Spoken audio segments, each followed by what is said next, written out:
Hello. Hello, Julian. Good morning. We need a couple more board members, right, for a quorum, so wait 1 or 2 more minutes and then we'll get started. Chief, Okay. thanks for being here today.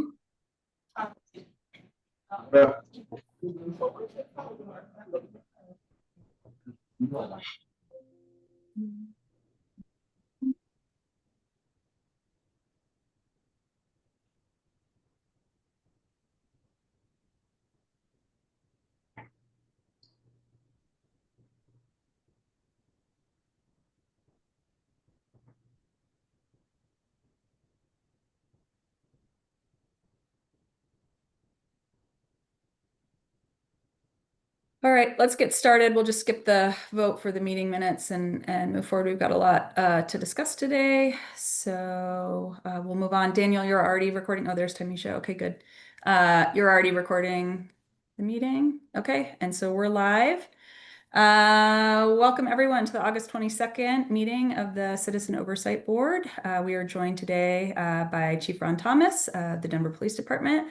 Promises to be a robust discussion, primarily hinging on education-based development, as it's a big topic of conversation among our teams. We're going to have a little bit of an unusual meeting format today just because this is probably the first time where we've all been able to have a conversation together on this topic. So we wanted to allow for a lot of space for dialogue. I'm actually going to start off the meeting today with a little bit of a presentation. Liz, can you? Okay, got it. With our concerns, just because we've shared them publicly. And I think, the topic that we're covering in education-based development is pretty nuanced in terms of sort of the impacts, the business processes, et cetera.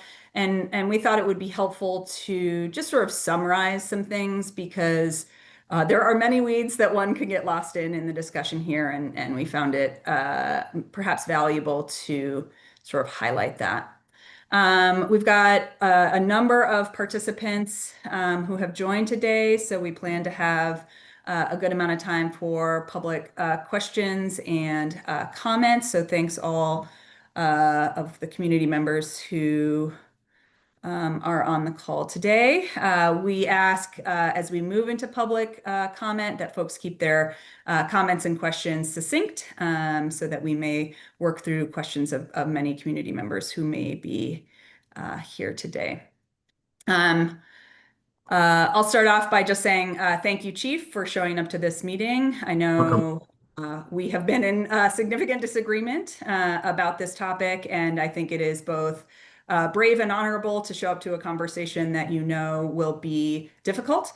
And so appreciate your integrity in that. And I look forward to having a policy and process-based conversation today. Yes. And we avoid anything that is personal. Yeah, no problem. I also believe in a world where difficult conversations make things better. And so I look forward to facilitating that discussion today. So with that, let me just share my screen really quickly, and you all can let me know if you can see this.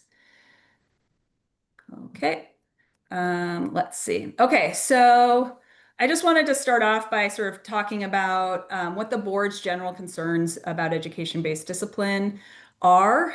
There are sort of 4 big buckets that we have concerns in. The first is that we are still unclear about what problem we are solving, and we are still waiting for evidence that this solution is a good one. And so from a problem set standpoint, we have heard real concerns about the length of the discipline process. We agree that the process is lengthy and perhaps too long, and we are eager to work with the department and the monitor's office to find ways to make the process better, more transparent, more efficient, and with high quality accountability. We're not sure that the current EBD process accomplishes any of those things. Next, there is no academic research suggesting that EBD is a method that has strong implications for improving behavior or outcomes for officers. And for that reason, it seems to us a very significant change without a lot of data backing it. It seems a surprise, at least to me, that a mayor who is so focused on sort of data-driven outcomes would be so in favor of a system that does not have data that supports it. Next, we feel that skipping full investigations reduces the likelihood of accountability for officers. And I will talk a little bit through the detailed business process here, but there have been many iterations of a draft policy, and in most of the versions, there is not an indication of sort of full and complete investigations being required, which reduces the likelihood that core facts are sufficiently gathered in order to ensure that accountability is applied.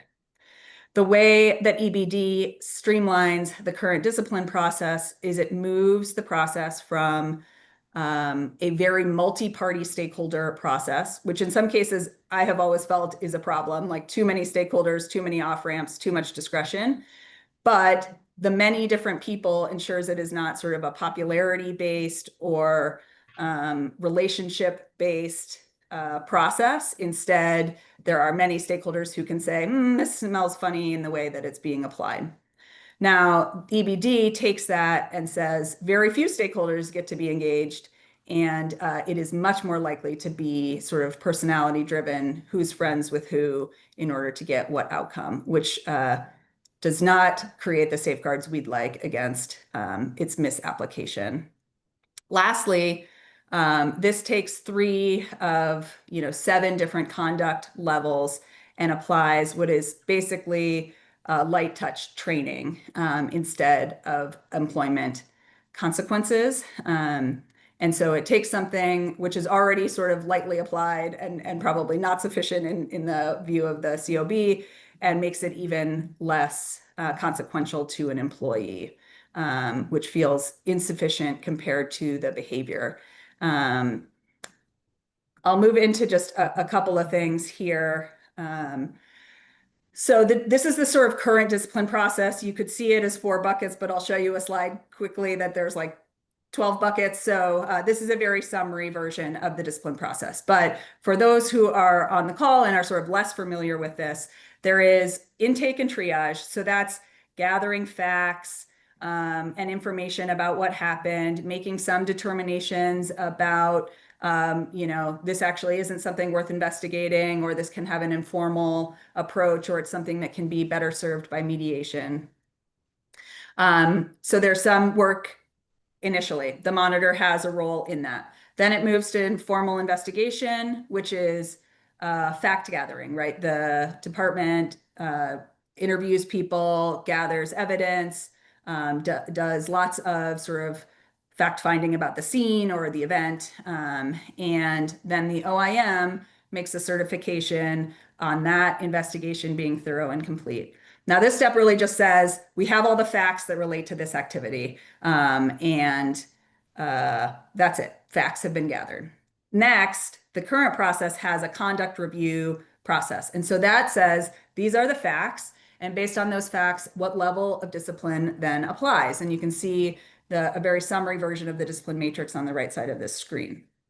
The conduct review is run by a board or an organization within the police department, the Conduct Review Bureau, and I'll talk about that in a second. But this is really an important step because this takes the facts and then applies the matrix to those facts. Now, again, the OIM has a role here and can say, you haven't applied these facts correctly to the matrix, or we disagree with the leveling, or you haven't considered this, or the mitigating factors that you considered aren't really mitigating, and all of these other things. And so there is often disagreement in the conduct review step between the monitor's office and the department. And that is really important because when we talk about what qualifies for EBD, A, B, and C are supposed to be things that qualify, but the monitor's office and the police department don't always agree on what those things are and how they're leveled. And so we're going to end up missing this critical step that identifies disagreement and also perhaps rectifies that disagreement with the appropriate application of discipline. Lastly, there are a number of steps where the chief and the executive director of safety have a role in evaluating that discipline. And again, many stakeholders, but also this helps to move it away from Julia's really good friends with Rufina. And so she's giving her less consequences than are probably fair based on the conduct. Okay, so here's the 700 bucket version of that. What you can see is that it is many, many steps, right? And so there is no disagreement between the OIM, the COB, and the police department in terms of how long, how many steps this process takes. It is really long, right? It is a very elaborate process. And having served on this board for 6 years, I still am not entirely sure on all of the things that go into this. So it's very complicated. I'll just highlight a couple of things. So this is the conduct review step that I'd mentioned on the previous slide, which is where we take the facts and then we apply the matrix and we sort of understand where the behavior sits in terms of the ABCDEF level of conduct.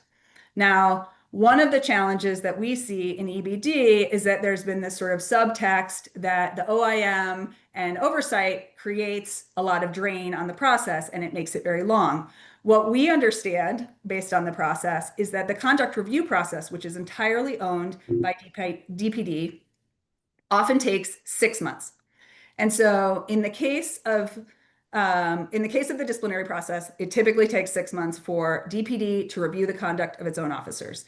Now, if we wanted to shorten the conduct and disciplinary process, we could apply some better business processes. We could apply more staffing. We could apply a number of solutions in the conduct review process, which is entirely owned by DPD. And so what happens in the EBD process is that we've eliminated this step entirely. And so, yeah, we're going to cut it by at least 6 months because we're not actually doing that. On the other hand, if we wanted to solve problems at the root, we could actually fix this problem, which is entirely in the power of DPD to fix, which could reduce the process by at least, a few months. So that's one thing.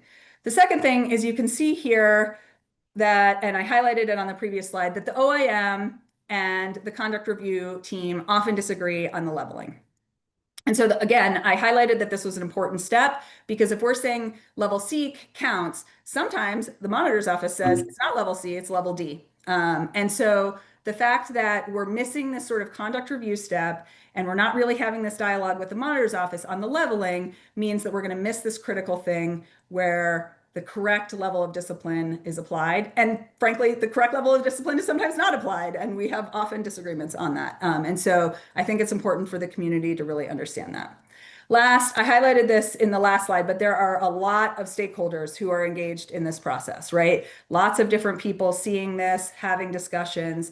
It is very dialogic in its approach. And there are pros and cons to that. Cons being it's slow, pros being it helps to ensure it's a little bit more fair in its approach. Okay, so the EBD process has sort of more steps, but smaller steps. Oops, sorry. And I will go back. I will sort of show that to you. So there's intake and triage, right?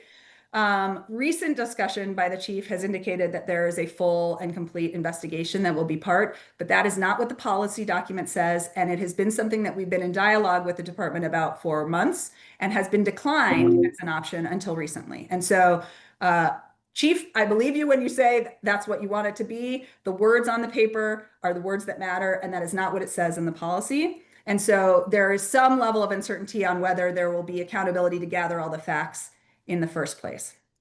Then there's this determination step, which is where we say whether or not EBD counts in this case, right? It has to be a level A through C. We're going to look at if the allegation is actually likely to be sustained, if there are mitigating factors or aggravating factors that would apply. And so in this case, there's like all of these mushy things. We've also heard criteria like if it was willful, etc. A lot of that is not necessarily in the policy. And so again, creates a very wobbly base for the whole process to sit on. There's also a step in the process that says the OIM will confer and make a recommendation or agreement on whether EBD is appropriate. And in my mind, the monitor's office doesn't agree the EBD is the right thing in the first place. And so now we're putting them in a pickle that says they'll have to decide whether or not to apply EBD when they don't agree with it as a principal. Then this goes to a commander, just a very, medium level person in the department to make the determination. There's no chief meeting, there's no executive director of safety, right? All of a sudden we move from many executive stakeholders to sort of one dude in the department who's getting to decide. That is subject to a lot of influence, a lot of fiddle faddle, a lot of relationships, and sort of a popularity matter, which again, moves us away from sort of fair, transparent to like, who's your bud in the department, which is part of the reason we moved to this conduct process in the first place, because that's not fair and it doesn't produce high quality outcomes. So then the last thing is this EBD offer. So an officer can accept and they have 90 days to complete the training. And again, there have been various versions of facts about whether the training counts as part of their annual required training, which doesn't seem like a very significant penalty if it's something you have to do anyway. The trainings themselves were unclear, sort of who's offering them, how robust, and if it's really just remedial training that connects to the information that they got in the academy, sort of how all of that works. So a couple of things I'll just highlight again. We're moving what was a very high level stakeholder process to something which is a commander level process. A commander level is certainly a senior person, but certainly not the chief. And it's really one person or a couple of people at a level reviewing the process. We've also got this determination step that we've skipped. We've got the lack of clarity on what still counts as EBD. And then OIM is making recommendations. They are not making instructions, right? And so the commander, IAB decides EBD is what we're going to use. And then the OIM says, no way, this is definitely a level D, or no way, there are many factors that make this worse than what you say. The context really matters. And it's unclear whether that matters in this at all, or if that changes sort of the outcome. So I just want to highlight these are sort of the nature of our concern, and getting to like a 12-step business process in front of 40 people is really not a best practice. But in this case, the details really matter. Okay. Next, I just want to highlight, one of the things that I think has been a bit concerning to all stakeholders involved is that we began talking with the department about this in December when the materials were released to the OIM and the COB a few weeks before this policy was supposed to go live. It was a PowerPoint slide. It was not a policy, and there were very light details. We have gone through various iterations of that draft, and in some ways, I would say thank you, Chief Thomas, for listening to our concerns, because they have begun to be addressed. On the other hand, some of these are continuing to be talking points versus what's written down in the policy, and so it creates a lot of confusion. So, in the first draft, if you can see in this first column, right, here are the things that were included. You cannot do EBD for the same thing twice. You cannot appeal your EBD, schedule discipline, which is like a set of things that have a standard set of outcomes. So you don't do your firearms training, you get this penalty, for example, was ineligible for EBD. Willful violations, again, unclear of how that's determined, would not be included. And then the training would be additional. Now we get to the next column and those things change. Full investigation still not included, repeats still ineligible, appeals still waived. Then all of a sudden, scheduled disciplines shows up in the draft that's available to the public in a funny way. It's unclear. Willful violations are now possibly eligible, and EBD training is actually included in their typical training. Now, what's really the thing that I think is sort of breaking my brain on this process is I have been working in the public sector for 20 years. I have never seen a public process where a document is posted for public comment and then changed in the middle of that public comment period. That is both confusing and leads to distrust. And what it says on the police website is that the policy was updated because the appendix was left out. But what is an actual fact is that the two drafts of the policy are different from one another. And I have never seen a public process where The document for review has changed in the middle of that process without a great deal of rigmarole. And so this is confusing. And then you can see between the first draft and the second draft, a huge amount of information changes. And that is really concerning. Last, Chief, I give you credit for hearing our concerns, which again become addressed in sort of what your talking points have been to City Council and to the media. But again, it's not in the policy, and that continues to be a concern of ours. So I think that is, I think the last thing I'll say is from folks who have been in the oversight world for 20 years, and I am not one of them. I have been doing this for 6 years. We do this every single time the police department wants to make a big change. And so there was a huge effort in the 2005-2008 process where the department tried to make changes. The community freaked out and said that wasn't right. We created an actual process for engaging stakeholders. It was really hard and very cumbersome, but there was a meaningful outcome. With the use of force policy, again, the same sort of thing happened. The chief came out and said, we're doing this thing. The community said, you can't do it without us. And we formed a giant committee. We made some changes and then made recommendations on a new policy. Here we are again, where the department sort of launches a thing to the public, says they're doing it. The public says, whoa, what happened here? We're not ready for this. We're not sure this is a good idea and we don't like it. And we're still sort of blasting through without really like a very highly engaged process. So it feels like we, here we are every 10 years sort of doing the same thing. And, it does not lead to trust. It does not lead to good outcomes. And it's sort of like, how do we keep doing this without learning from the previous version? So with that, I will stop sharing my screen and appreciate the time today.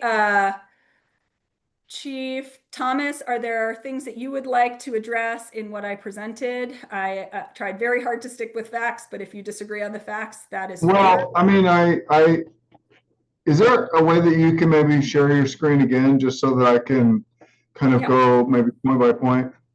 Yep. Where would you like to start? Well, why don't you put the first, that one.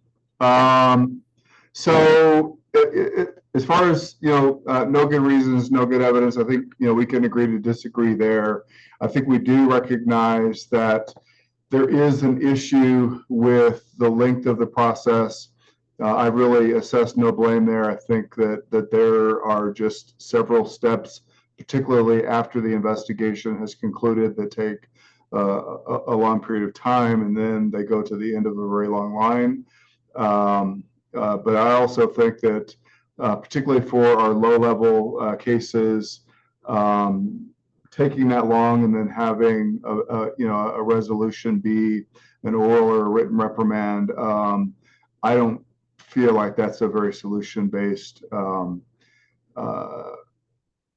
outcome. And so I think that there are really three what I would call good reasons for moving forward with this concept. And then no good evidence. I mean, again, I think, while I can agree that there is certainly, none of the 60 plus police departments across the country and in Canada that engage in some form of this process have done any sort of science-based study that has determined that this works. But I think that in other fields and other industries, there is evidence that that education and training works to change behavior. And again, acknowledging that there actually is no science base in policing. That's one of the reasons why I intend to do my own study of outcomes so that I can say that this works or this doesn't. And if the answer is the outcomes show that this doesn't work, then I would discontinue the practice. The second bullet, skipping full investigations. I think I've been clear again. I think if we need to update policy to make sure that this is more clear, certainly happy to do that. But there's been an intention to complete thorough and complete investigations to the satisfaction of the Office of the Independent Monitor from the beginning. I think that the safeguards that are in place to protect against misapplication. So the same individual who makes the determinations, excuse me, now of what is the appropriate specifications, what is the appropriate conduct category, that is the same individual that is making the determinations of whether or not that we're going to recommend education based discipline. And again, I don't think that this is handing out free passes. I think that this is identifying someone that has made a mistake. They are acknowledging that they made a mistake, taking responsibility and learning what the appropriate steps to take were, what the community and the department expectation is. And it is, there is still documentation. It is still maintained in the database, and it would preclude any further, if they were to engage in the same conduct or similar conduct, then it would cancel out any sort of mitigators that might ultimately be considered. So I do think that there is some level of consequence. Next slide, maybe.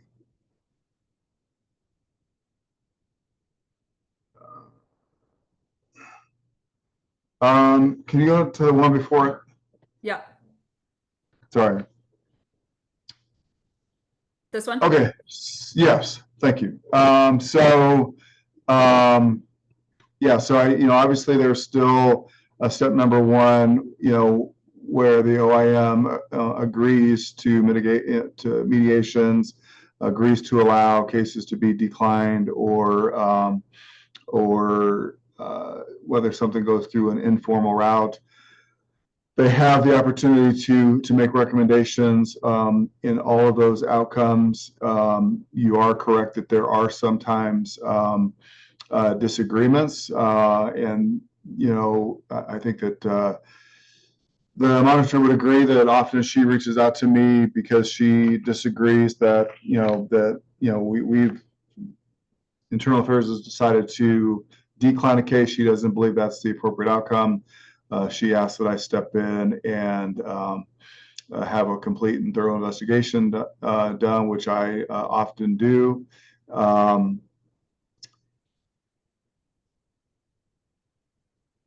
And so I think that actually there's very little change in the process. And so there's still that opportunity for OIM to make their recommendation all along the way. And there's still the opportunity for them to reach out to me to explain their disagreement. And as I think I have proven, often will agree with the monitor's office and go the direction that she's inclined to go. Can you go to the next slide, or maybe the next couple of slides? Mm-hmm. Okay. So Here.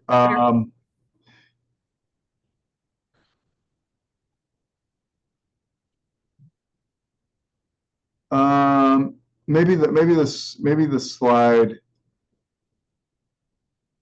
So okay. So I think what's important to understand is that that we're not, you may mention that there's a random commander that is making this decision of whether or not something should be eligible for education-based development. It's the same individual who currently makes the determination of what conduct category something belongs in and what specifications are exactly the specifications to be considered for discipline. And that person actually uses the matrix to make those decisions, and also uses past practice to make those determinations. And so there's really no opportunity for just because this is somebody that we know or we like, we're not going to go outside of if the same conduct falls in say, conduct category C, is going to fall into a conduct category C for this individual, regardless of their associations. And I also think it's important um, to clarify, and hopefully this is clear in policy, if there are amendments that we need to make in order to make it even more clear, then we can do so. But I think I know that initially in my first couple of conversations with you all about this concept, I talked about how things that fell in conduct category A through C would be eligible, and everything beyond that would be ineligible. And I think that was really sort of a loose way of recognizing that those things that fall within conduct categories A through C are in essence maybe poorly described as low level, where the outcome is either an oral reprimand, potentially a written reprimand, potentially a 1 to 2 day fine.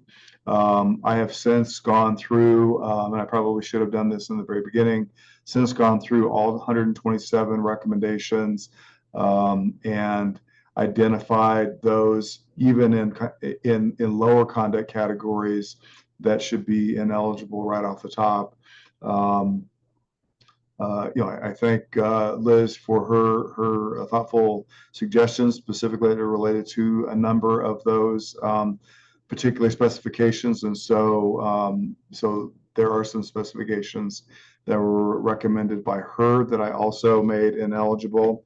And then most recently, I know that it was her recommendation that we not allow, if an officer, for instance, was assigned 8 hours of training at the academy for their education-based development, that 8 hours of training could be added to their 24-hour total for the year, not their 12 hours of perishable skills, but to their 24-hour total. After conversations with community, conversations with nearly all of city council members, starting to understand that that removes some level of punitive outcome if you are essentially giving them credit for making a mistake. And so happy to make that change where while they will still get 8 hours of credit for the 8 hours of training that they complete, they're not going to be able to count that 8 hours toward their 24-hour mandated total. And I've already checked with the post board to make sure that there's no concerns with that. I think that might have been all of the things that I wanted to get out there. Certainly happy to answer any other questions or make any further clarifications. Okay, let's see. Monitor Castle, is there anything you would like to address before we go to board member questions? Thank you. I kind of, some of my points may reiterate some of the points already made, but once again, just to be clear, we continue to oppose education-based discipline as there's no best practice research or data to support it improves accountability for officers or outcomes for community members. There's no data that says it reduces recidivism, serves as a stronger deterrent than traditional discipline. It is not endorsed by International Chiefs of Police, IACP, Police Executive Research Forum, also known as PERF, or the Department of Justice. We feel it sets back police discipline 17 years to a time when Denver was on the verge of a federal consent decree and eliminates all the progress and the work that has been done to avoid that and make Denver a model for other communities and in other cities across the nation in terms of how discipline is handled fairly and effectively. And most importantly, eliminates accountability, which addresses not just correcting the behavior, but holds officers accountable. So I want to talk about the model is based upon training. As stated, the discipline will be replaced by training in up to 85% of cases. I really want to stop and look at that number. That number, I think, has changed every now and then, but it's been referred to as much as 85%. So 85% of discipline is going to go away.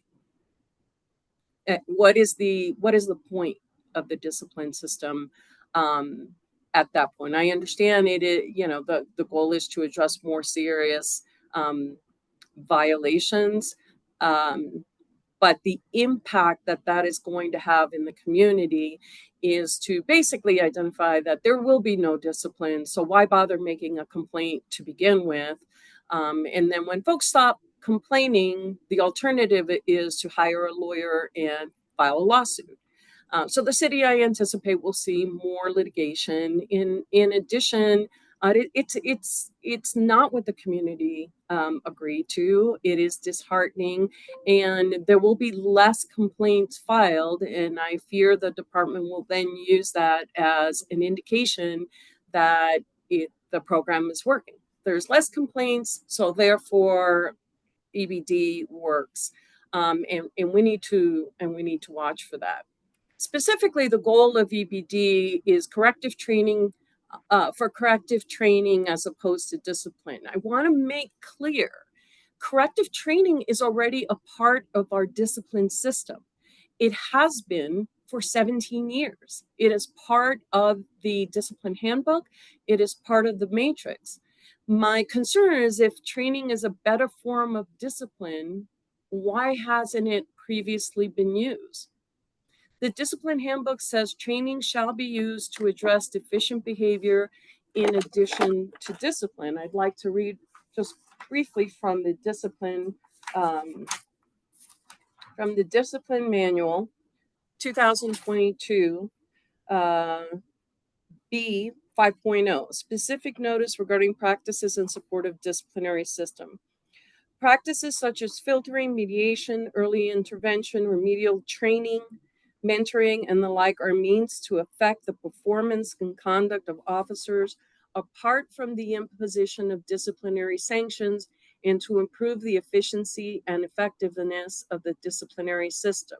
However, none of these is intended to relieve officers of responsibility for their conduct, for their misconduct. So why now? Why hasn't this been used before? Why can't it continue to be used if that is the goal?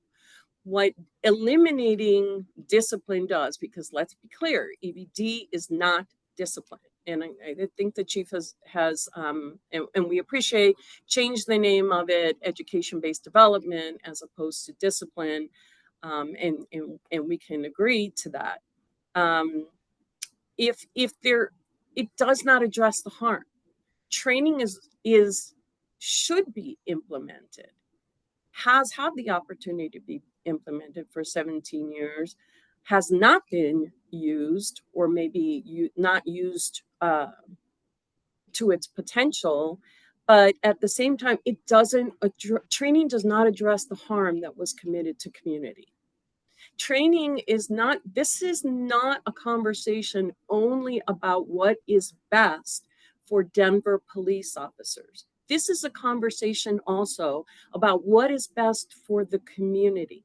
And there is absolutely no research that says education, just training, is better for the community, makes the community safer, or works better than the current accountability system.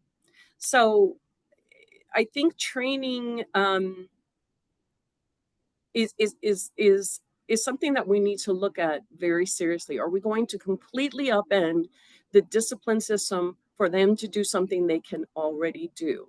It leads to the question, is that the purpose of eliminating discipline? The draft is vague, and while I appreciate the chief's comments and his goals and his desires about changing this discipline policy, it is not in the draft. there is so much that is covered by comments made to either city council or the media or community groups that is not in the draft. If it isn't in it, language has meaning. Lack of language also has meaning. It means it's not important enough or will not be considered because it's not written down.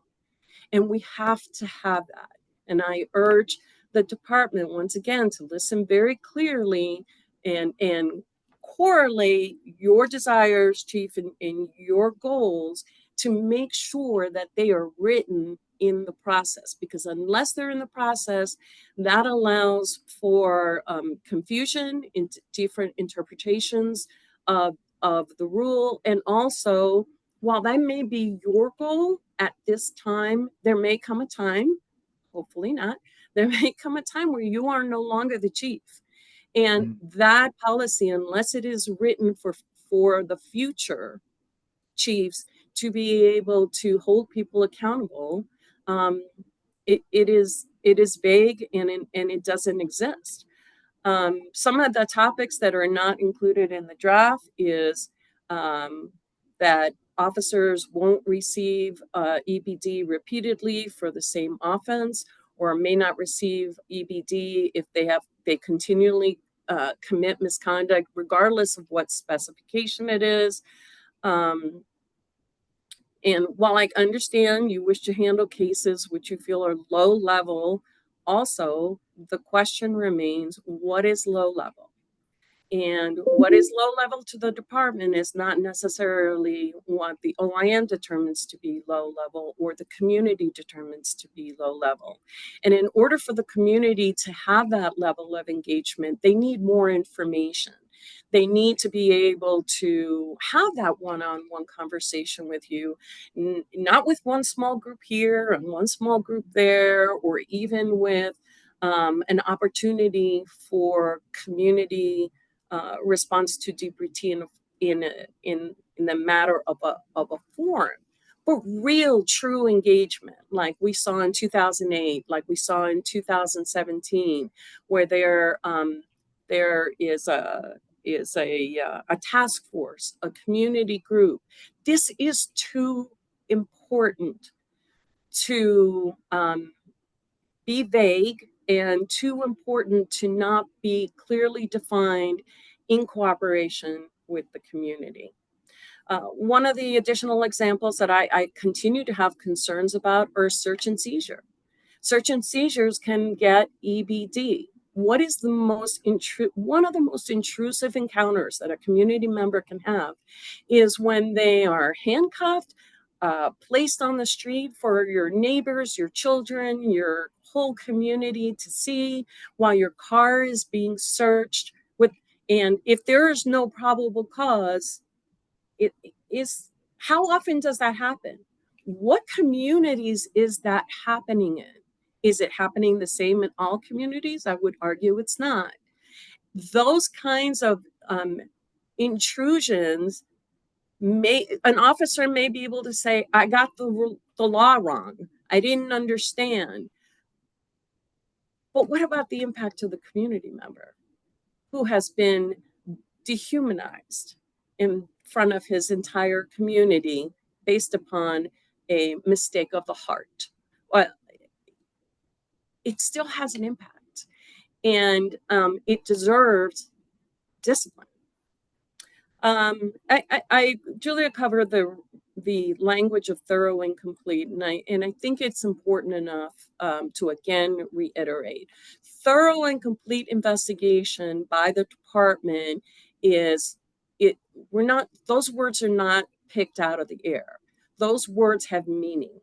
And what it means is that the entire case, everything, all the information that is available in the case will be reviewed, not only for the complaint that was originally made, but if other misconduct is discovered, that will be addressed. And my concern is that the language in the draft talks about intake investigations. I don't think that's been defined. I don't understand what that means or how it's different from a thorough and complete investigation. And we specifically asked you to change that language, and that request was refused. So when you say you want a thorough and complete investigation, and the mayor is saying there's going to be a thorough and complete investigation, great, but it needs to be in the draft. It needs to be in the policy. With regards to recidivism, I don't know and I would ask you to share with the community and with the OIM what the level of recidivism has been in the past 5 years, and what data there is, if any, to support that EBD will address recidivism. I'm not aware of any, but we certainly would encourage you to share whatever data that may be that supports that. But the other thing that it happens so EBD is not discipline, once again. The matrix is built also around what is called a progressive discipline system. So someone who commits a subsequent violation is not necessarily treated the same as someone who has before. Or if they've had repeated violations, that is also considered in terms of what the consequence will be. But because EBD is not a sustained violation, there is no progressive accountability. We don't know how many times EBD can be offered, for how many offenses, but if there later on is something, let's say, that is categorized D through F, none of that previous misconduct is going to be applicable. And so it completely eliminates that part of the current discipline system and that part of the matrix and that part of the discipline handbook. If you don't have prior EBD training as a prior sustained case, then it seems, of course, that this will support a claim that there is less recidivism. I'm sorry, that sentence didn't come out very well. So if people are not being disciplined, that will feed into the narrative that there is no recidivism. And I disagree with that. And as I stated before, we are forgetting the accountability portion here for the harm. Folks are just going to quit filing complaints. I thank you for addressing the conflict in category. Again, what that's going to look like, please make sure that that is identified and clearly explained in any draft. I am concerned that while there is a belief that the EBD will not change the matrix. And the matrix is, when we talk about the matrix, it's really kind of two parts. It's what Julia showed in the beginning. There are levels of offenses, and then there are categories of offensive. But that is just the appendix to the entire discipline handbook. The entire discipline handbook is what the matrix is. It is how cases are reviewed, what consequences there are, when those consequences are being imposed, without bias, without consideration of what the impact is going to be on the officer, what that process is. I simply do not see how you're going to implement this model without changing the matrix and without changing the handbook. And again, that is something that the community should be involved in. With regards to, once again, accountability, I just heard you say that officers will need to acknowledge that they made a mistake.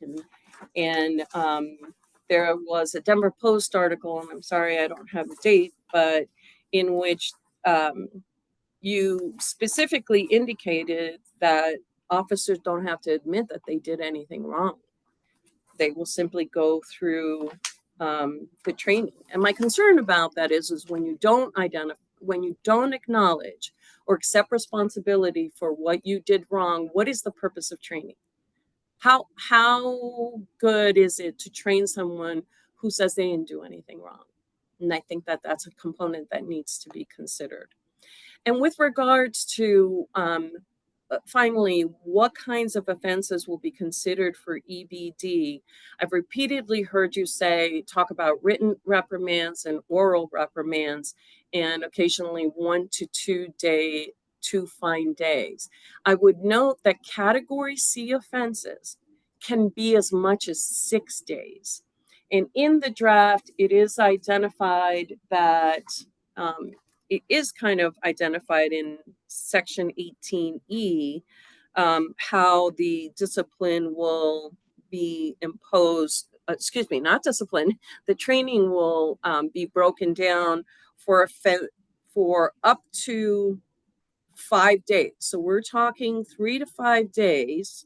That's what's in the draft. But I would add, Category C violation goes up to as much as 6 days. And we don't need, at this time, know if that counts, if the person has prior violations or prior EBD violations. There's a lot left that is vague and needs to be identified. So, we obviously, and I've said this repeatedly, in any way that we can cooperate, collaborate, and come up with a way to reduce the timeliness factor that is of concern to you. And I will say, oversight takes time. We are not a rubber stamp. We are there to do an independent, complete evaluation. And that takes time.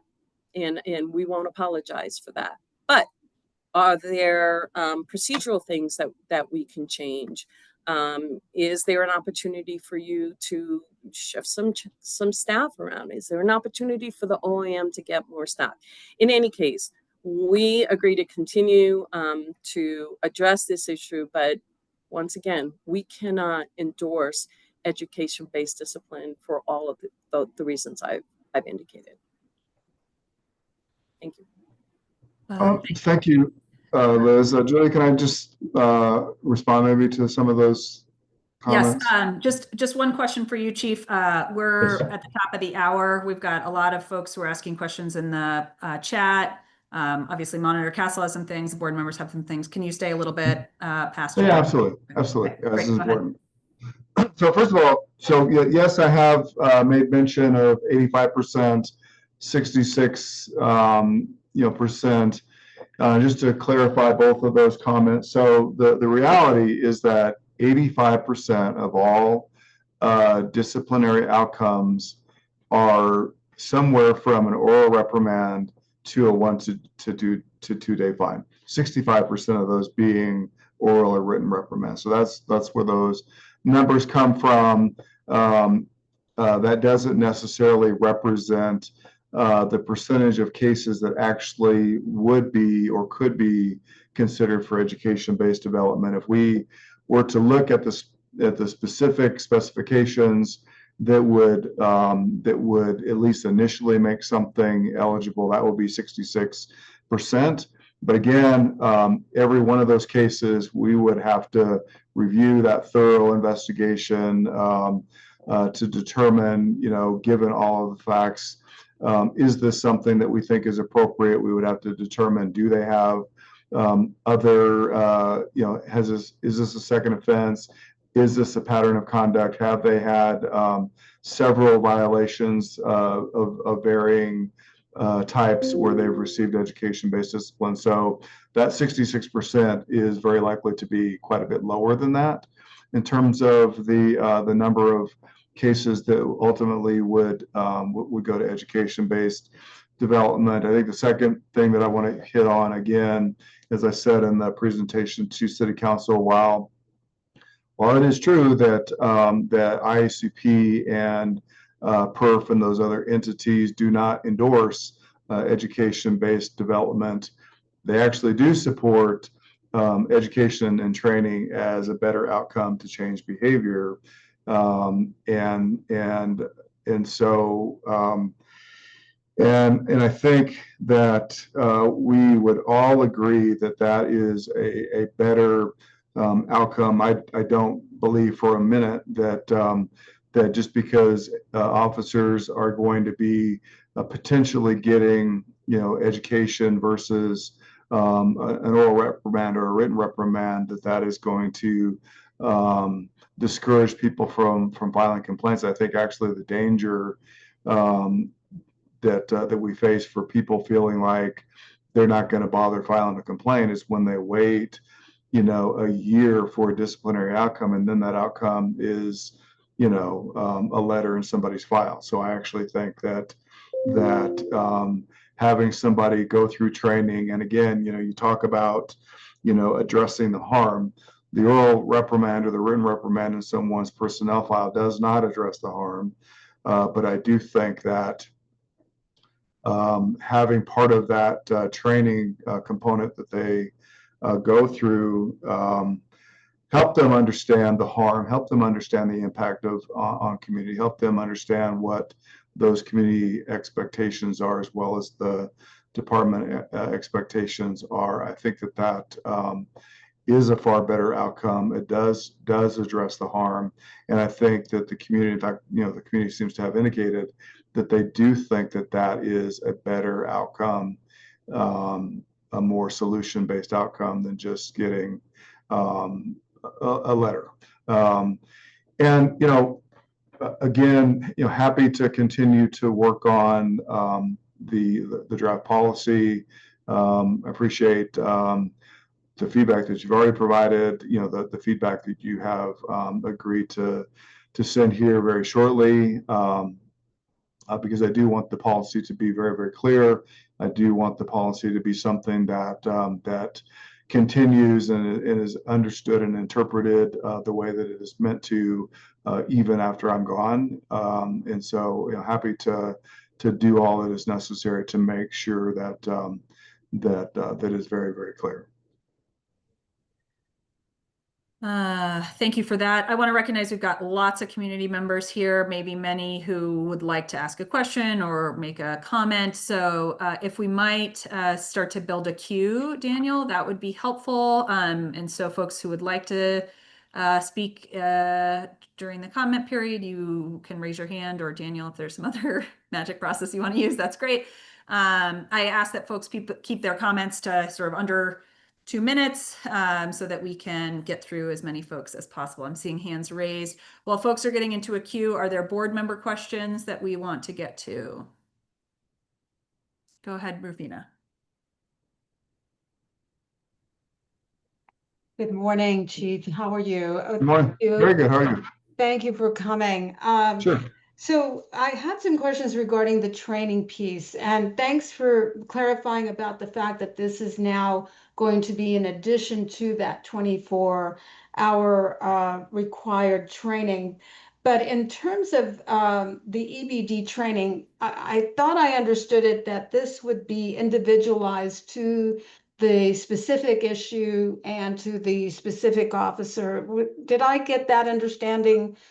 Generally, yes. I mean, we're going to obviously have a very good idea of what happened, what policy was violated, and so the training will be very incident specific, so that they understand, what the policy was, the procedures that they were to have followed that they didn't.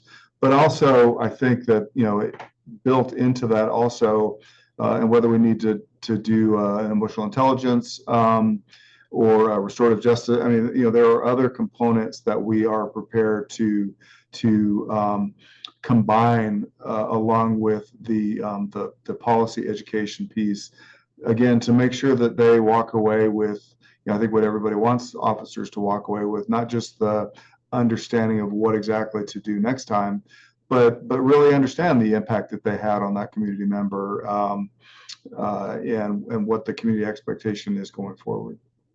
And you said that the same group that is doing training at the academy is going to be doing this training as well? Primarily, yes. So, we have individuals assigned to our professional development unit. and also a training staff assigned to the academy. There are guest trainers that are expert in emotional intelligence, communication, procedural justice that we have also gotten commitments from to do very specific training. So let's say that I'm an officer that is required to go through this training.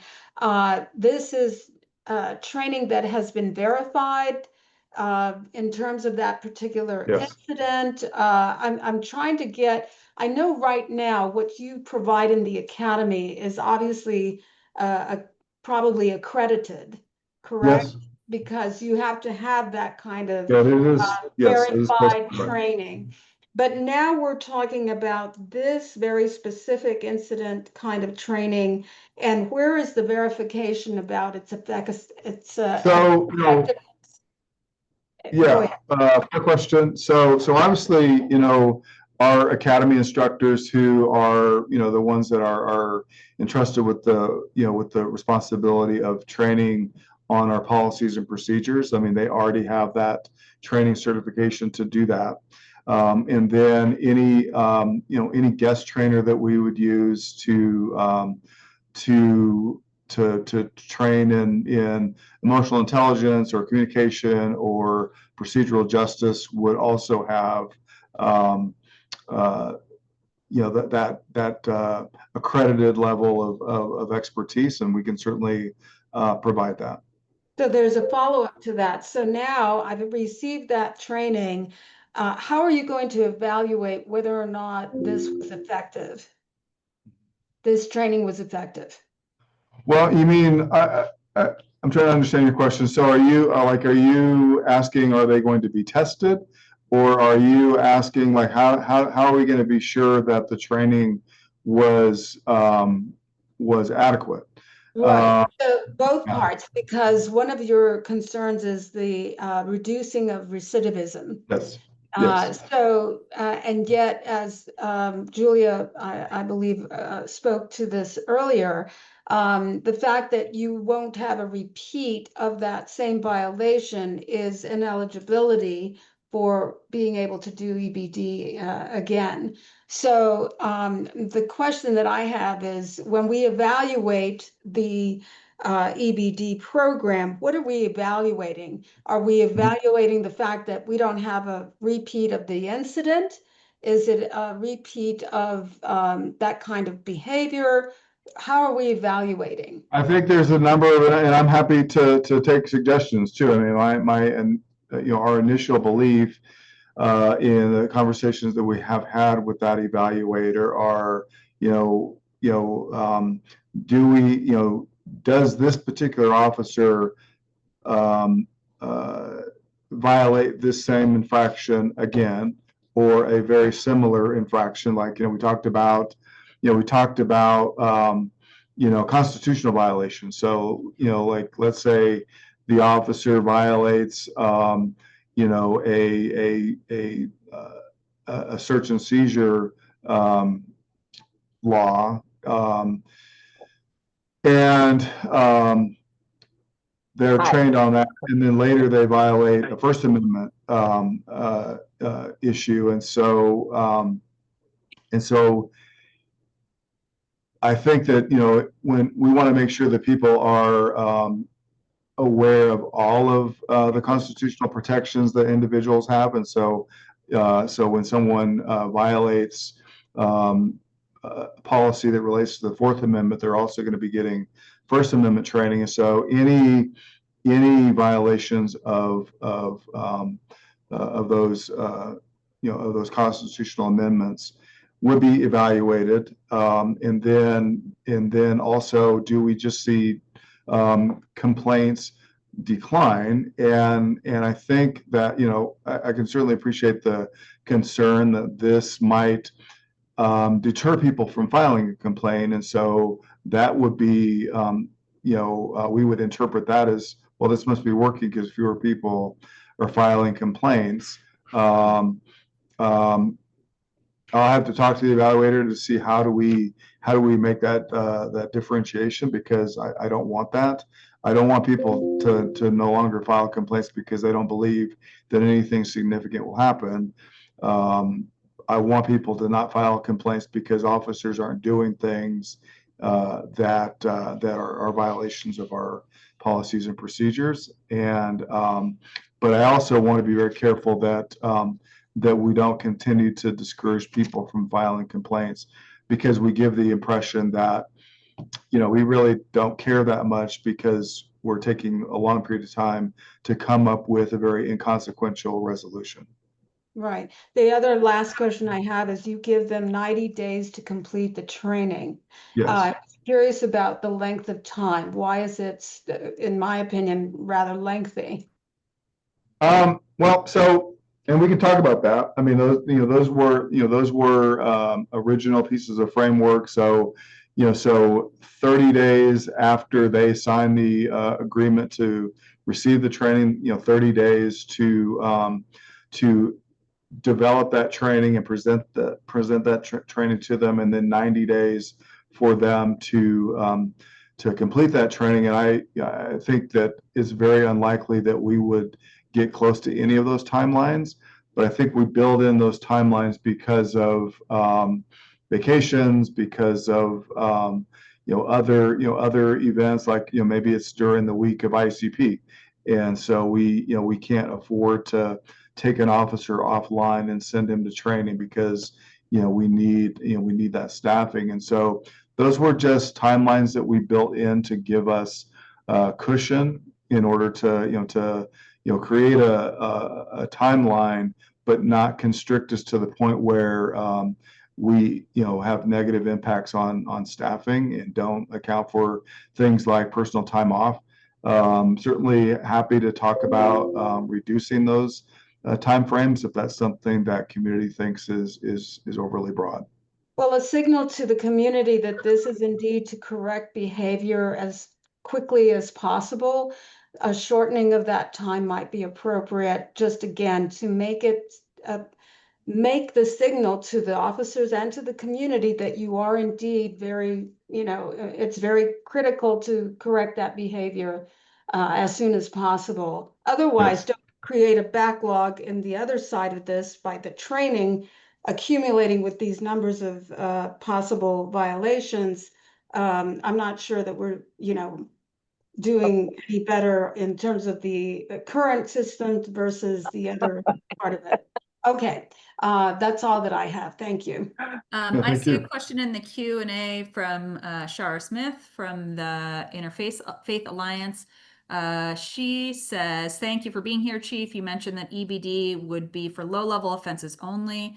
During your meeting with City Council earlier this week, one of the members pointed out that sometimes low-level offenses are tied to much larger offenses, and that if the larger investigative process is abandoned or shortened, there's a high likelihood of missing the connection between low-level infractions that are tied to larger offenses. What is your response to this, and how would you plan to address this concern? Yeah, appreciate that question. I think that is why the thorough and complete investigation is done. And so, we would do, anytime a member of the community files a complaint, we are going to interview every single witness, every single officer, the involved complainant, the involved officer, so that we have a very clear picture of exactly what happened.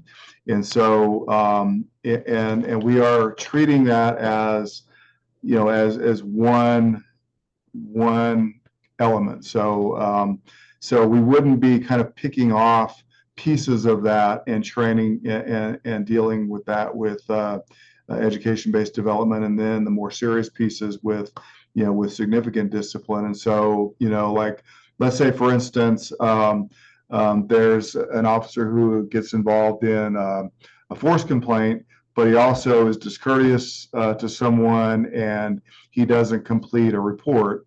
Well, we're not going to give him education-based development for the failing to complete a report or failing to follow a procedure, and maybe for the discourtesy as well, and then treat the force complaint differently. The whole thing is going to go through the entire discipline process because there is one element of that is not eligible. So if there's one, if there's multiple specifications and one of those specifications is ineligible, then the entire case is ineligible for consideration. The other, I think, and maybe this is where you were going originally. I know that I think it was Council Member Gonzalez Gutierrez who, or maybe it was Councilman Perry who said that that there could be, we could interpret something as discourtesy, but really what it was intimidation. And I think, again, a reason why we need to do a thorough and complete investigation. And I do believe that we would be able to make that distinction between whether or not the officer's conduct was them being rude versus them being threatening or intimidating. Certainly would lean on the Office of the Independent Monitor's impression of that conduct. And I think that we would all agree that that someone whose conduct seemed to be threatening or intimidating, we would not be allowing that officer to go to education-based development. Okay, Alexander Landau, I see you're in here. Welcome. Thank you for spending time with us today. I see you have a question in the chat, but also if you'd like to ask a different question live, please go ahead.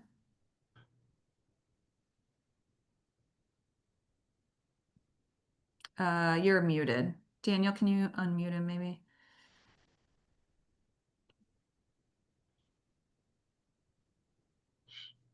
There you are.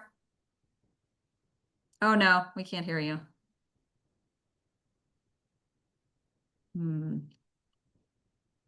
While you're working on that, the question that Alexander posed in the chat was, in EBD, do commanders in each district get to decide whether or not the officers in their district committed an offense that is EBD eligible, or if they need further consequences?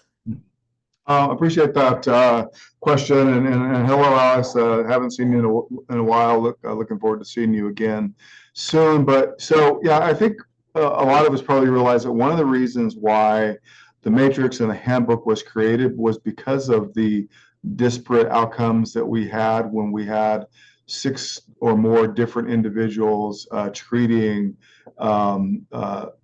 complaints differently. And so that is why we established the Conduct Review Office, so that there is sort of one consistent framework with which we identify what are the specifications, what are the appropriate outcomes, and then we rely on past precedent to determine, like, this officer, a officer did this exact same thing or something very similar before.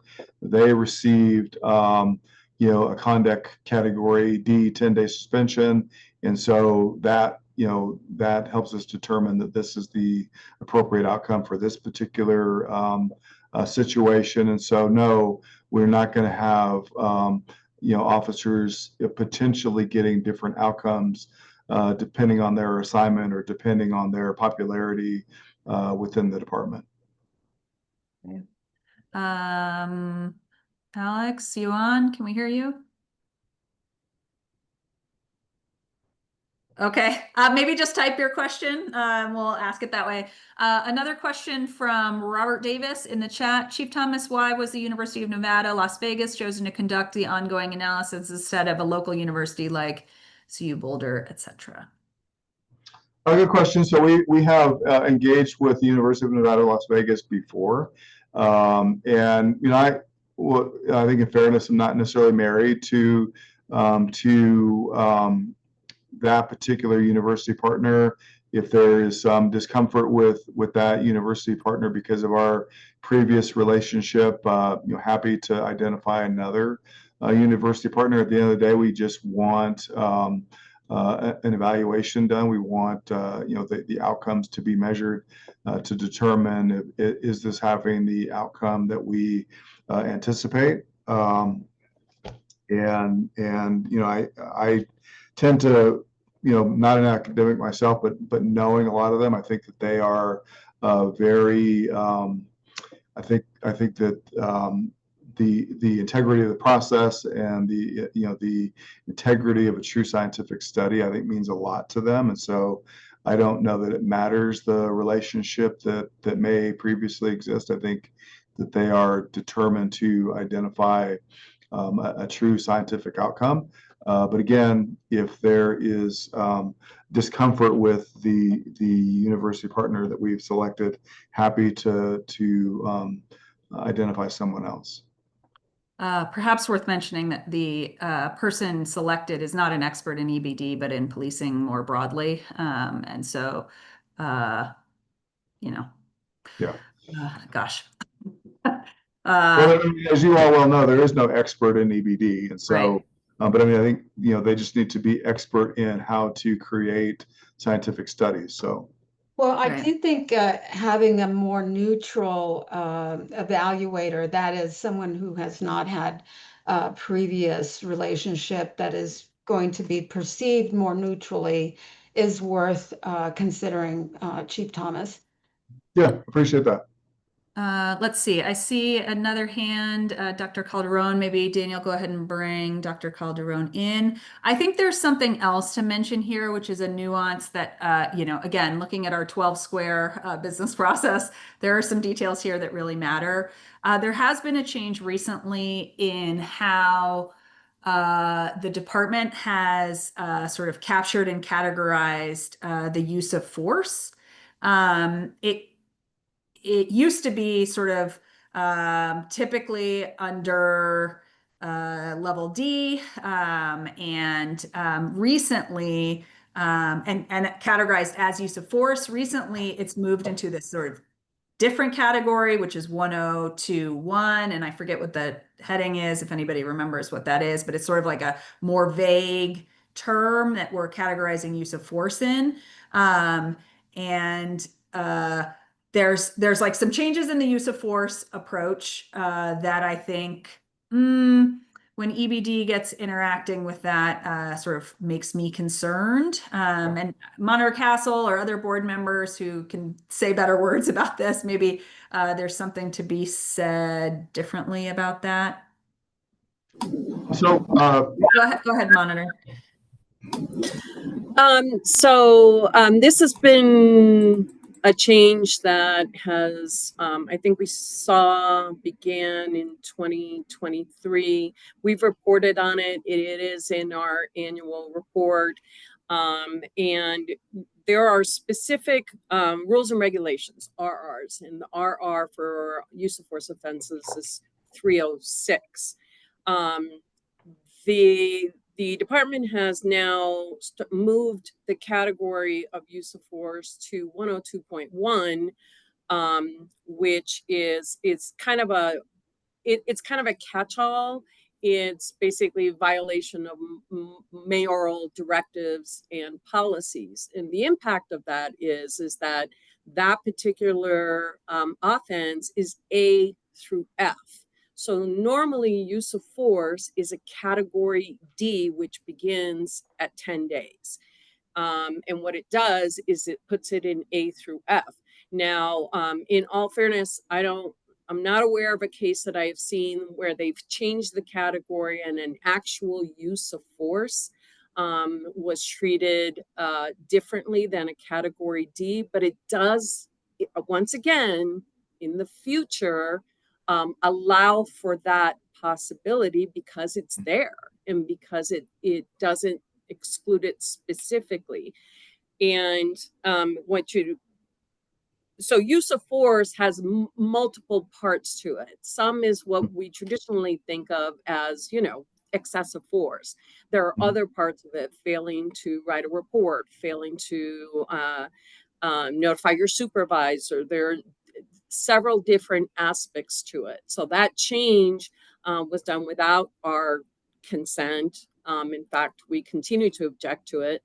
And that is my concern about that specific subsection. And I would note 55% of specifications fall under 102 point, I believe it's 102.1, 55%. Yes. So And thank you for clarifying that a little bit, Liz. So you're right.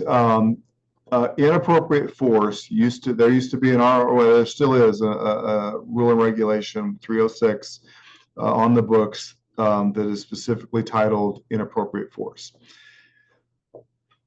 There is, 102.1 is duty to obey, department policies, orders, executive orders, and those kinds of things like that.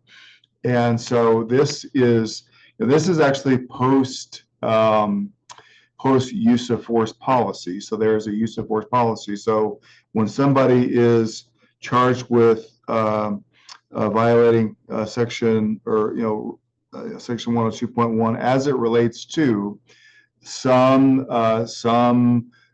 piece of the use of force policy. Now that could be a violation of, they were supposed to do a report and they didn't. That could be they mistitled something in the report. It could be that they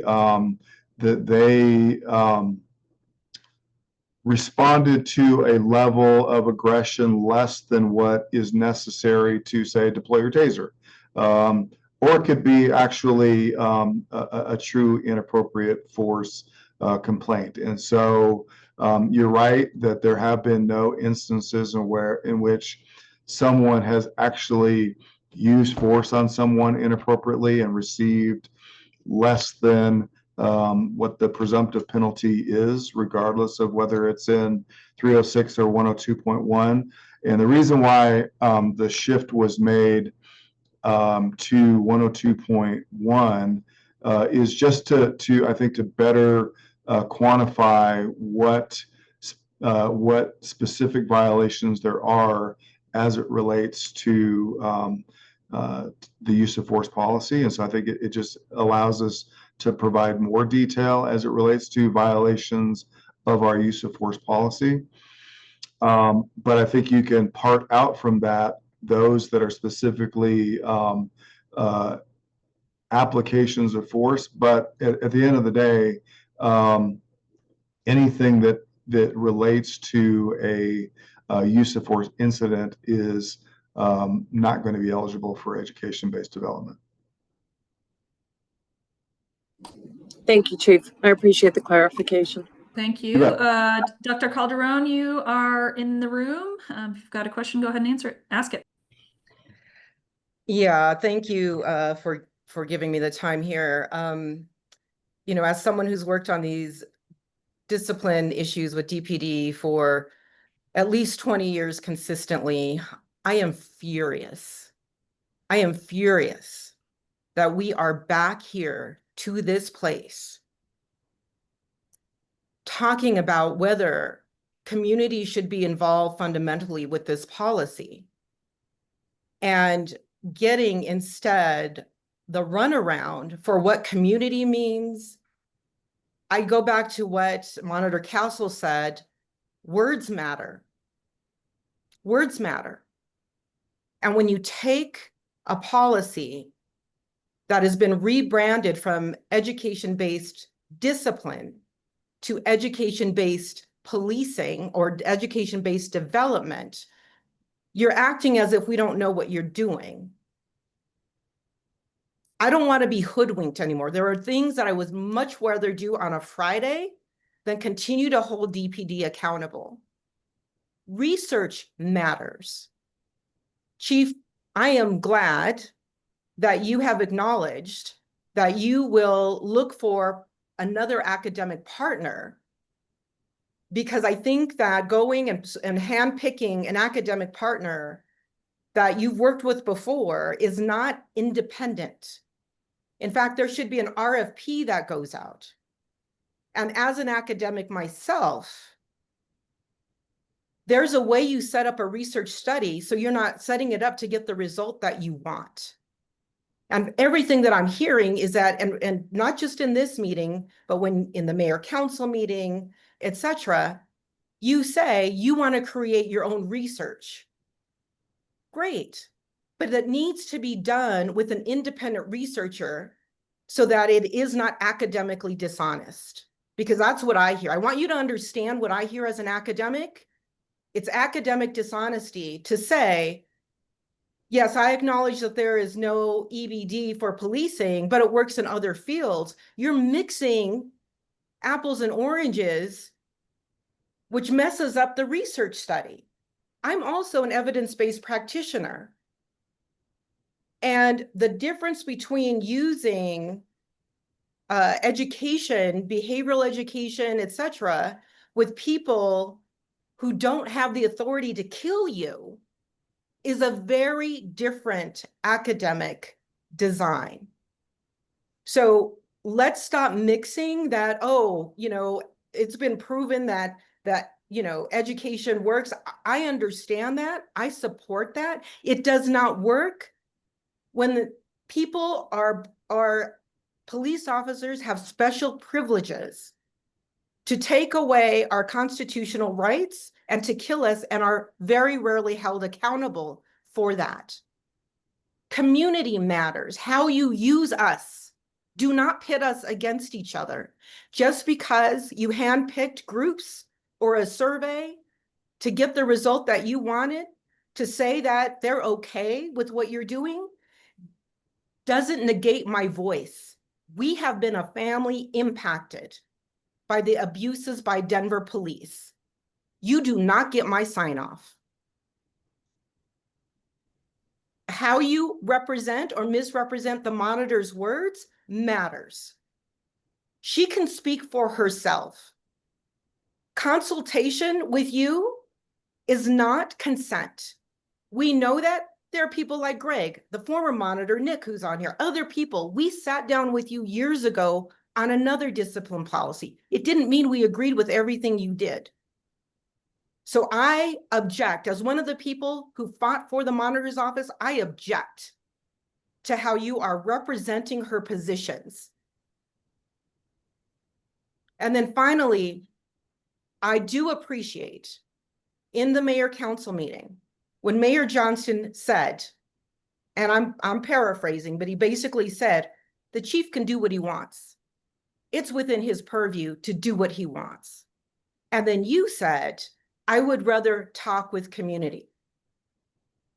I appreciate that, because at a time when the city is in upheaval and the men in power are making decisions for us, it is important to listen to the women who are telling you, we are not okay with this, whether it's the head of the COB, whether it's the independent monitor, whether it's city council members, whether it's a former, forget her rank, I want to call her Commander Tracy Cassie, who said this is not evidence-based. Listen to the women who are telling you this will harm us. Back up, do it right, bring stakeholders together so we can actually create safety, not just for officers, not just a quicker process, but for those of us who have actually been harmed by your department. The one question I have for you, are you going to agree to the town hall that Brother Jeff wants to hold with you on this issue? Yes. Awesome. Has that been scheduled? I haven't gotten any contact from Brother Jeff. I don't know if he reached out to your office, but I will relay the message. Thank you for that. You bet. Thank you, Dr. Calderon. Alexander, Alex, here you are. You're on as Vinny, you're on as you. Okay, go ahead. Yes. Can you hear me? I can hear you. Hey, good to see you. Okay, perfect. Perfect. Chief, it's good to see you too. I wish these were under different circumstances. I also, and I speak for Dasher in addition, I am totally opposed to the EBD as an alternative to discipline. I just like to take you back to 2009 as a survivor of police violence here in Denver. That's what brought me to this work when I was racially profiled after allegations of an illegal left turn, which later proved to be false, and then pretextual accusations of aromas coming from within my car. And then when I asked Officer Nixon and Officer Murr and Officer Middleton to see a warrant before they continued to rip apart my vehicle, they beat me almost to death with a service revolver, with a flashlight, with a police radio and obviously their fists. They broadcasted over the radio that I was trying to disarm one of their colleagues. And so lights and sirens, everybody came, right? And within 6 months, my investigation was so mishandled in internal affairs. The officers, Nixon, Murr, Devine, all of these individuals, Sparks, went on to not just in one case, but in 2 additional cases. One in front of Denver Diner where 5 women were injured by Devine and Nixon. And then another one at 5 Degrees nightclub where 2 males were hurt by Murr and Devine. And in all 3 of our cases, officers not only intimidated witnesses, but lied on their documents.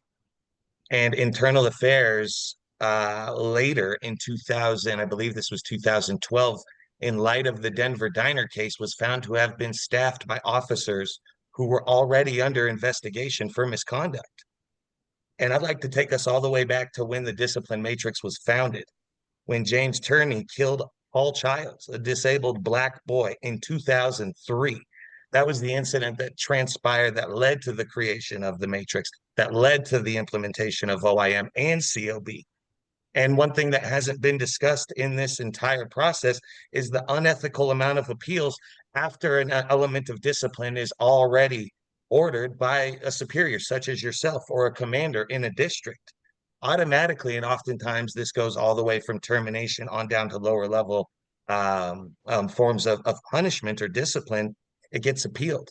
Like Officer Nixon and Officer Murr, officers involved in my case who already had a history of killing people in the community and then went on to hurt other members of the community, appealed for 10 years. For 10 years, they appealed and were successful. Got over $1 million in back pay and seniority and promotions and vacation time. And all of this was funded through the PPA, through the union. And I think that there needs to be a conversation in relation to the appeals process here as we're discussing EBD as well.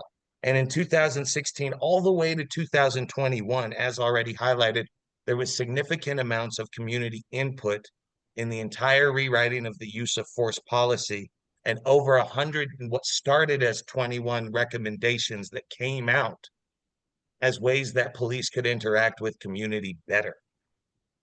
And I hate to have to bring this up, but it concerns me that we want to utilize the folks from the Denver Police Training Academy, especially in the most recent case of Victor Moses, who was a rookie officer who was at the academy, and he was assaulted during a cultural practice known as Fight Day. And he was brutalized so badly that he went into a sickle cell anemic seizure and had to be hospitalized, and has since had multiple skin grafts and both his legs amputated. And this was a young Black man who wanted to be a Denver police officer. And how can we rely on that entity at the academy to be responsible for implementing something like EBD? We have cases like Alonzo Ashley, Paul Castaway, Jessica Hernandez, Sherrod Kendall, Ryan Ronquillo, Dion Avalon, all of which who were shot by DPD. Some of these people shot by the same officer, Jeffrey DeMona, who from my knowledge is force. And not a single one of them were disciplined.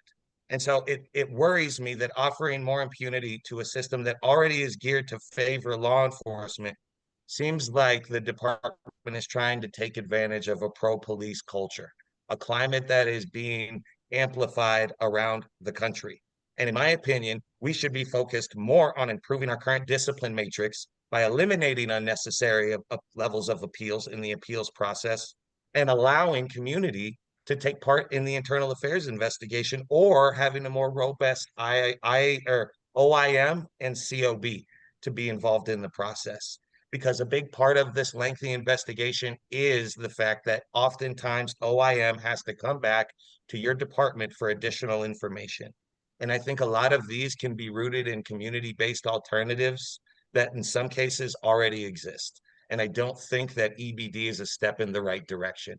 And I, like Dr. Calderon, am extremely disappointed in seeing this roll out, especially given your history as a career officer in this city.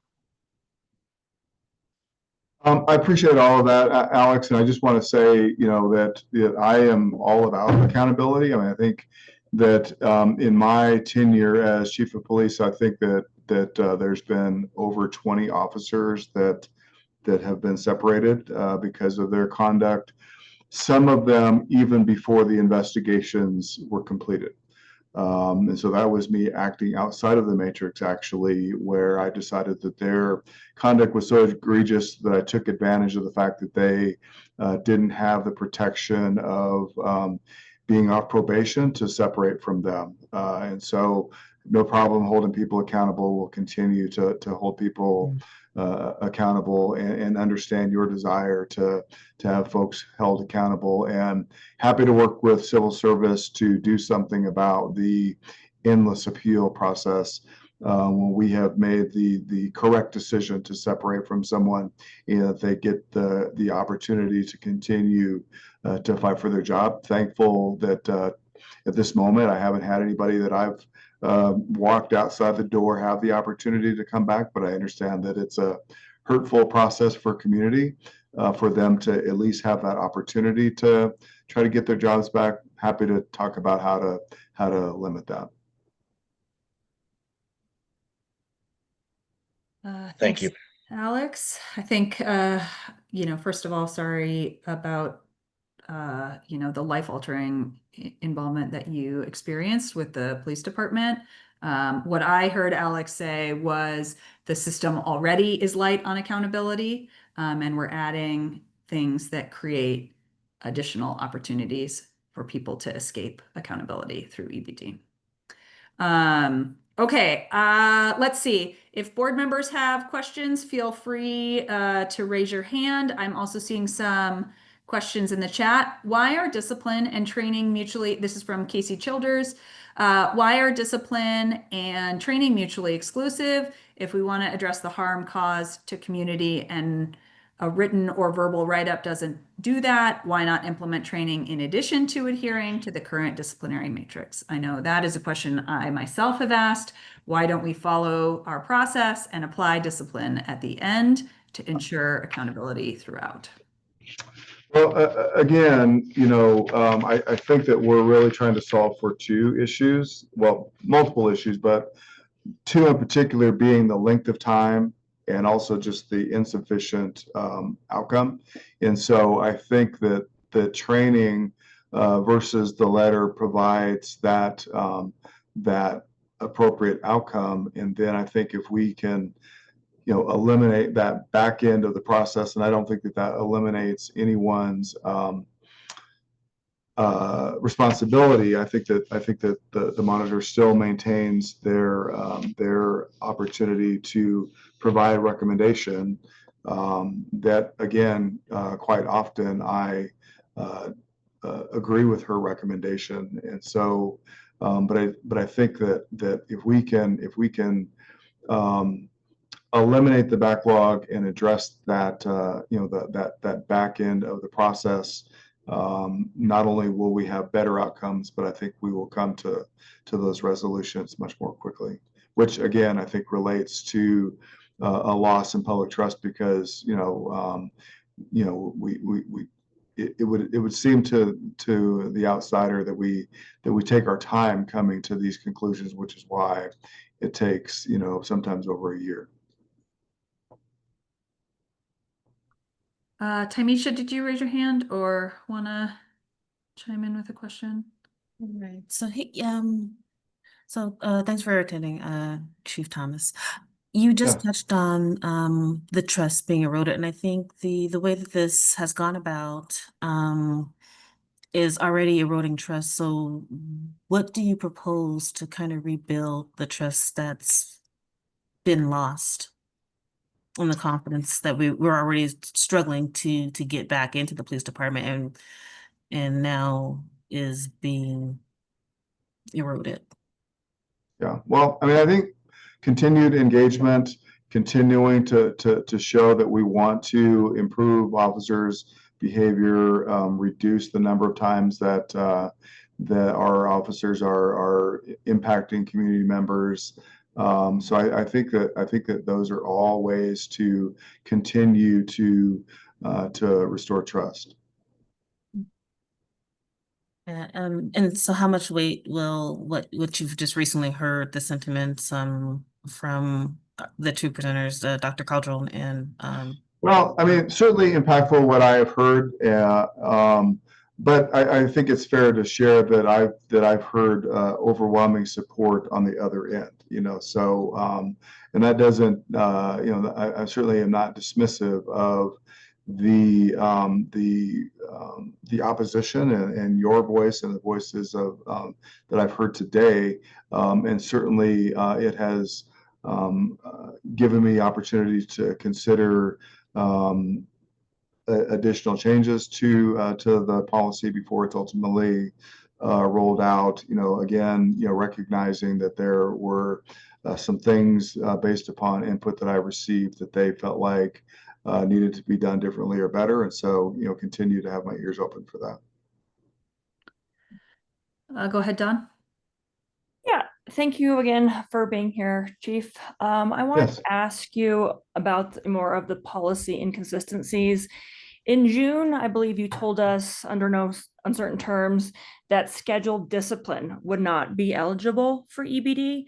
In the appendix you posted, I believe on August 8th, 2 scheduled discipline offenses were specifically discussed in June: firearms proficiency and the preventable accidents. They are listed as eligible. Why did you change your position on the eligibility for these violations? Yeah, so and again, I can clarify things in policy, and we can continue to discuss whether or not scheduled discipline infractions should be or should not be included. But I think that the reason why I can see that there may be some, I mean, first of all, so when an officer fails to shoot for qualification or gets involved in an accident, quite often there already is training that is imposed along with, and I guess over time, there could be some significant penalty, at least not initially, there's not. But I think that for some of those mistakes, like forgetting to shoot for qualification or getting in a car accident, I think maybe those are opportunities for an assessment to be done to identify underlying causes that maybe can be addressed in the development piece. And so, it's I don't know, I can't think of fact patterns right now, but there could be an opportunity where an officer forgot to shoot or was inattentive while he was driving, gets in an accident, and there could be some other contributing factors. I think that if our professional development team were to have the opportunity to have a better understanding of why the person missed their qualification shoot or why the person was driving inattentively, that would provide an opportunity for intervention, more significant intervention than occurs right now.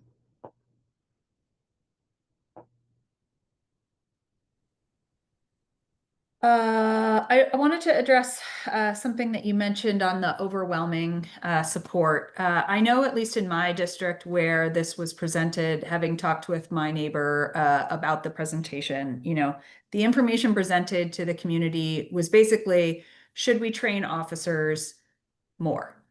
I would say no one on this meeting is against training officers more. In fact, much of the recommendations coming from the OIM and from the COB regard training.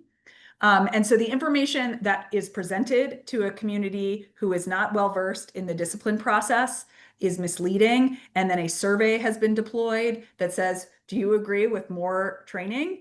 And then everybody says, yeah, heck, that sounds great, right? And so I think I take significant issue with the concept of overwhelming support. I have heard from 0 stakeholders who support this, and I'm often engaged with stakeholders who are very familiar with the history and context of the disciplinary process, who have been harmed by officers.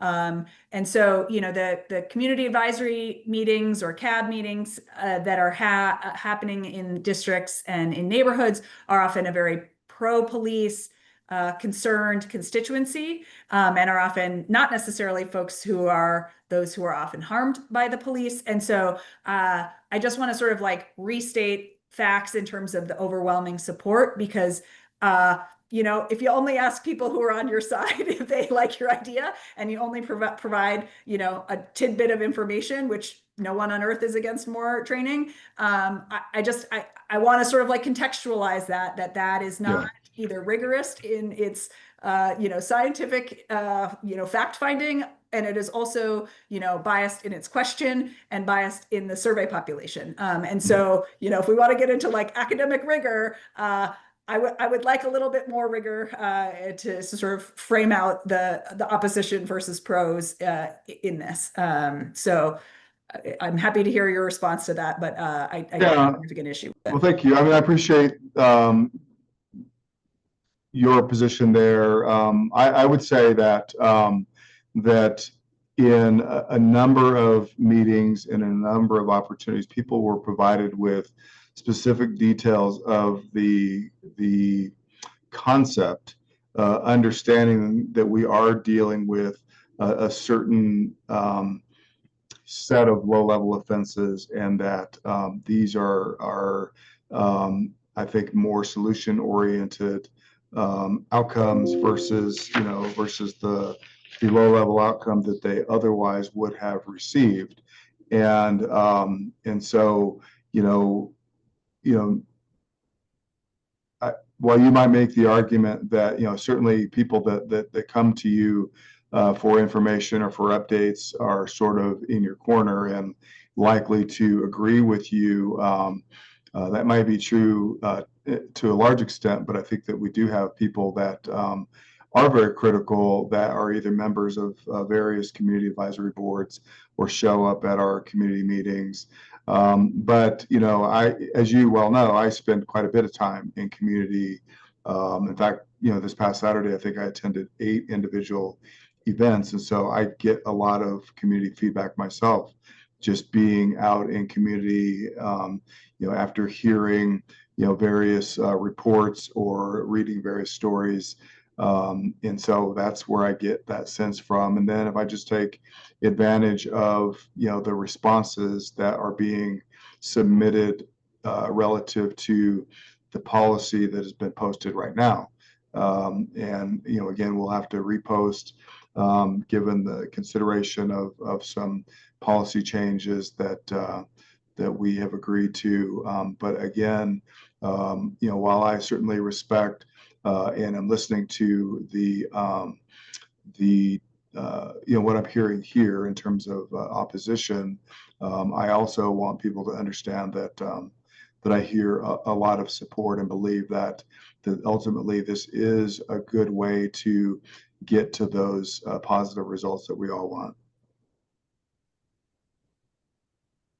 Rufina, I see your hand is up, and then there are some additional questions in the chat. Yes, the word overwhelming support is an issue for me, Chief Thomas. Given the fact that there was you stated that it's a concept, and concepts are usually very far from details. And now that we've been able to present, several of us have been able to start to inform the community about what those details are. Perhaps there's now an opportunity for you to go back into the community and ask a different question. Given the policy that is now current, what is your support of that idea? And I think your results might be very, very different. But having been in the business of doing surveys, I would say that there's a very, very unfortunate use of language in your survey, because you're basically leading them to a yes answer. And so I really think that given what you're hearing currently, because of the policy details that are now available to the community, perhaps now you're hearing that overwhelming support is no longer valid. So I do think that I would ask you to reconsider using that word overwhelming. It may not be actually accurate any longer. Well, I mean, I will share that I continue to review the responses that are being posted on the website where the policy exists. Could you change the language of your questions then? Because you're No, there's no perhaps not questions. There's asking just the right opportunity to question. provide. Yeah, but there's opportunity to provide comment, and at this point, most of those comments have been positive. I attended one of those community advisory board presentations, and at that time we were still lacking in a lot of detail, but Sure. certainly it did not present anywhere near what is the reality of what was going to be the policy. So again, you presented a concept, and then you asked based on that very what I would consider to be vague information, a survey. So I didn't consider it to be a valid request for real, honest feedback. Thank you, Rafina. Thank I you. know we are coming close to the noon hour, and folks have spent a lot of time with us today. I think maybe there is a question in the Q&A that I'll ask, and then perhaps sort of asked to wrap us up with some clarity in terms of next steps and process. So a representative of Together Colorado asked, I think community and your presentation have trouble with the slide presentation versus what's written in the policy. How can you and the OIM and / COB help to rectify this? I think there's been a very clear message from the start from our organization that what's written down doesn't match what's being said, and it's changing over time. And so the ball is moving, and it is very hard to sort of correlate all of the things together. We are interested in what's real, and we want to make sure anything that's said is indeed written in a policy. So can you talk a little bit about, any work that you want to do to sort of clarify, and then any sort of process steps that you might have? Yeah, so appreciate that. So obviously what I've heard is that there is a lack of clarity right now in the policy as written. So certainly want to address that. Waiting for further feedback from the Office of the Independent Monitor relative to a second round of recommendations. I think one of the things I wasn't able to mention is that there were, I think, 28 recommendations that were made initially. 25 of those I did agree to and are currently part of the draft policy. And I think there's one other that we ultimately decided was a reasonable change to make. And so I'll wait for that second round of recommendations and incorporate those recommendations into the policy. Again, make sure that it is very clear so that one can tell from reading the policy that is very consistent with what I have been saying. And then certainly looking forward to the engagement with Brother Jeff.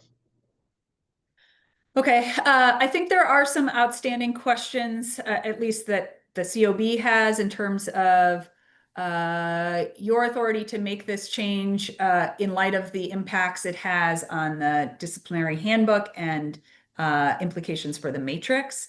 There's also a step that certainly requires Executive Director of Safety to sign off on this sort of scale of policy changes.